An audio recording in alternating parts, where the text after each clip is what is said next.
So when I went for youth service, I made up my mind before I departed for Kano that I will pray the way I've never prayed before. I will fast the way I've never fasted.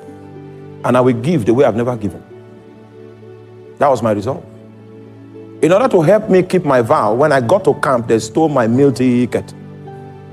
So the possibility of going back of my promise did not exist because the options were not many. May your meal ticket be.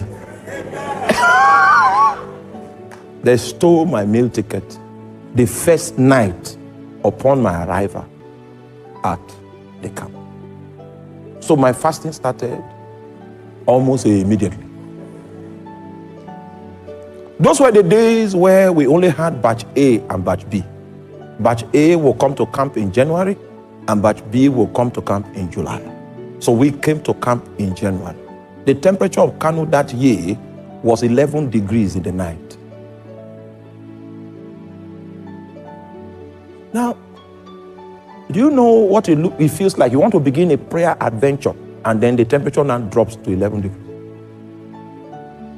The meaning of 11 degrees is that it's very convenient for sleeping. If you don't have something that is more than a New Year resolution, the circumstances will make you not to be able to fulfill your vow. So I began to push in prayer, began to push in fasting, began to push. Those were the days when camp was 30 days. And after 30 days, we were released. I got to the place where my accommodation was, and I continued in my prayer and fasting. The place was conducive. I found a hill. That is where I used to climb for my prayer. So when I come back from work, sometimes I come back from work by 5. I climb the mountain. I come back from the mountain by 11, sometimes 12 midnight, some other times. And I maintained it on a daily basis.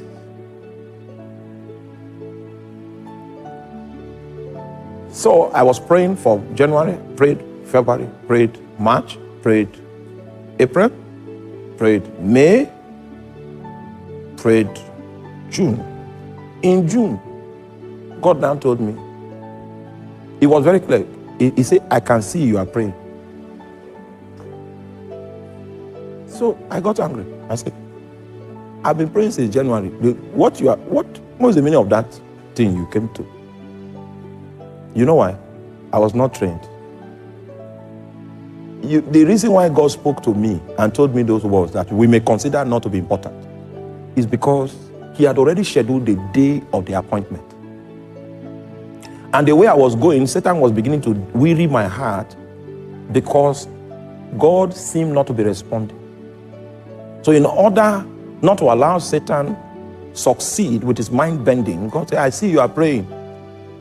The meaning is, you have not reached the day of the appointment. Continue doing what you are doing. When the day of the appointment reaches, you will have your encounter. That was a prayer I did that I counted how many days I fasted.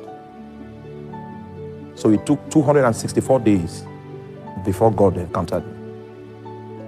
I will not be here today preaching to you if I didn't have that encounter. 264th day, I finished from my prayer on the mountain, came back into the room, because the prayer started becoming so intense that when I come from work with my tie, if I'm late, I don't drop it. I take the tie to the mountain. So I came back from the mountain with my tie on, entered into the room to remove my tie. It was 12 midnight. Right? That was when I ran into 4 angels in my life.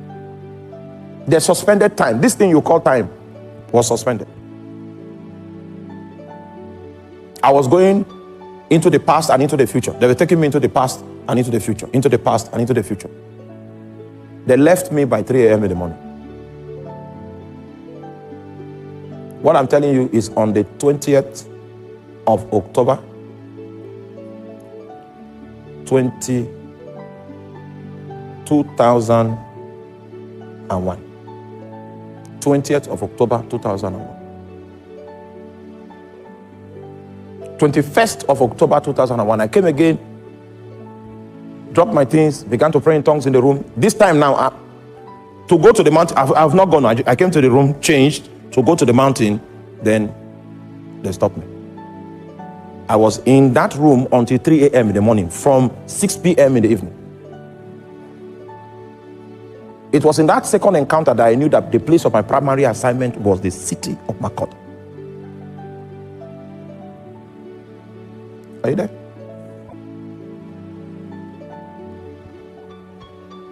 That's how divine direction came to me. When you start with a vow. If you continue, you will hit an encounter of your appointment.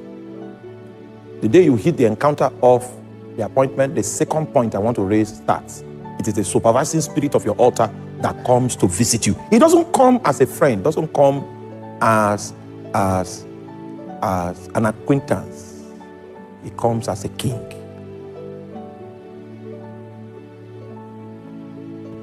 It comes to prescribe. It comes to give you direction. It opens your eyes to see that you are off track. Are you there? So the human attendant must commence his assignment of priesthood with a solemn vow. This flame that I've kindled now, it will never go out. Go and study the temple. You will see a flame there that they commanded the priest that this flame should not go out. Priesthood is a lifetime thing. It's not hit and run. If you are not ready to begin, no problem. Go become a nominal Christian. But the day you get ready, just know that this fire that I'm kindling now, I will kindle it for life. If you are not ready for that challenge, don't worry. It's not for everybody. 264 days before God came.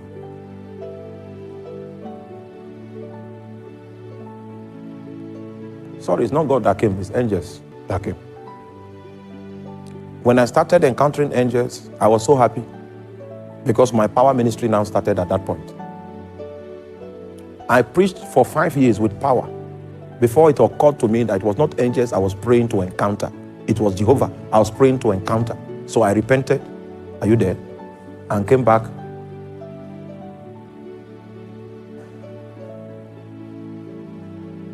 You will encounter many things when you begin to do if prosperity can even fall upon you suddenly. And because of that prosperity, you'll be going to Port Harcourt bringing goods, going to Port Harcourt bringing goods, going to Lagos, you put goods in 911. You do that for 11 years. Then you will remember, it was not goods that I was looking for when I started. My own was the angels began to minister to me and I started power ministry. That's where that sensitivity to know if an angel is in the room is that time that I got it. When demons are walking out, I will know it. I will know the gift of discernment of spirit. Among all the prophetic gifts, the strongest of my life is discernment. I do business with invisible beings. If I know the song to sing for them to come, I know the song. If here, I can sing that song. If I sing it and continue singing it may not make sense to you, they will come here. No man taught me this. I learned it by the altar. There are lessons that you will learn by encounter.